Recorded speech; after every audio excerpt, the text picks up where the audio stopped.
Tell him who you are. I am the ghost of Christmas past. Follow. Not bloody likely. This film, it's a sort of origin story of The Christmas Carol. Mr. Charles Dickens!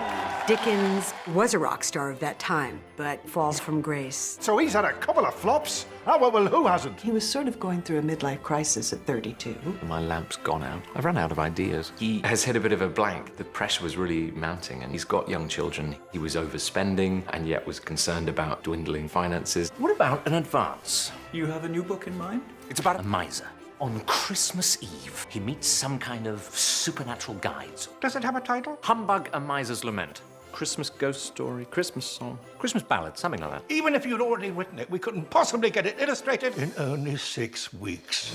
This is what Charles Dickens had to go through to make the greatest Christmas book ever produced a reality. He had to publish it himself, he had it illustrated himself. He's got a lot on his shoulders. A jolly ghost. What's that mean? He had this intense theatrical imagination. Get the name right and the character will appear. There's a playfulness to the way in which these characters literally manifest. Scrooge. Shut the window. You think I'm made of money? Mr. Scrooge. How delightful to meet you, sir. Sorry, I can't say the same. Dickens talked about the characters in his books being more real to him than people he knew in his life.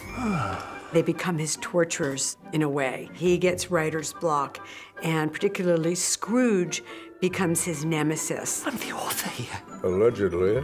They all have their opinions and their suggestions. My character doesn't get to explain his side of things. So I've taken the liberty of writing a short speech. No. What Dickens created became important to the whole world. He completely changed the way people looked at poverty. Those people don't belong in books. Those people giving the poor. Dickens permeates the culture in a way that no other Christmas story does, with the possibility of goodness. And how do we treat our fellow man? Christmas wasn't celebrated quite that way before Christmas Carol.